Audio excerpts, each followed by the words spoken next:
I had a customer that I won't mention his name, is Donna.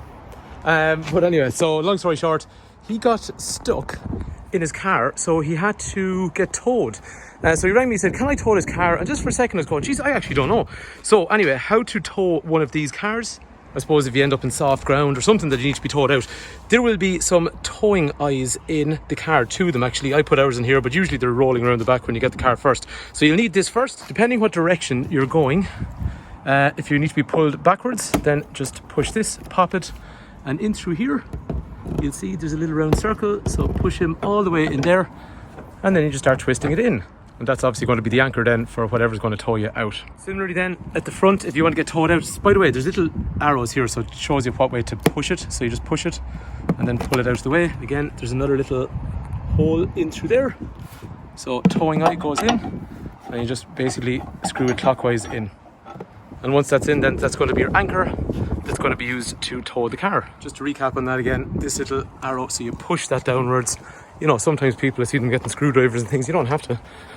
All you do is, again, similar in this one, push it upwards to open it.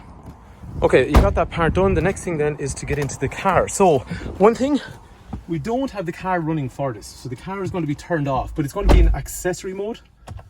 For demonstration purposes, I'm on a hill because I don't have anything to tow me. And look, it's the same idea. I'm just going to show you freewheeling rather than towing. Okay, so the car is off. The handbrake is on. Normally when you're starting one of these cars, you put your foot on the brake and then you press the button, and that allows the car to start. In this case, my foot's not on the brake, but I am going to start it, and that's putting us into an accessory mode. So it kind of looks like the car is started. So I've pressed it once, press it a second time. So that's like 2 clicks on a normal traditional key. So that means now it looks like the car is running, but it's not because I haven't used my foot.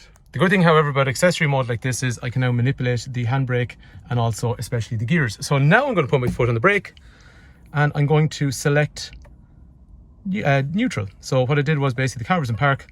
I didn't click it all the way around. What I did basically was a small click forward, it moves into neutral, and then I'm going to release the handbrake by manually pushing it inwards.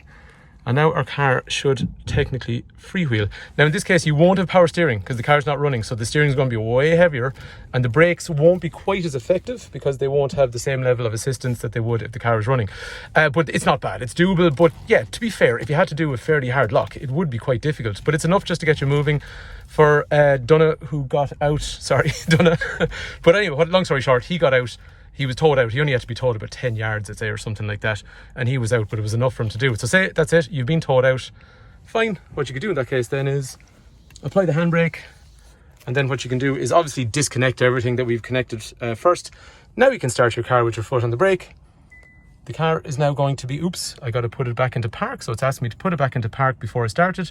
So we do that by pressing this here. Now we're going back into park.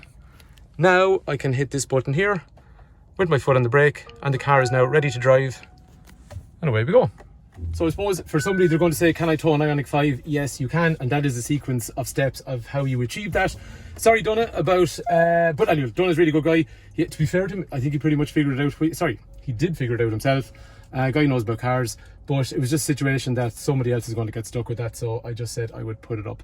Anyway, hopefully that video is useful. Thanks for watching.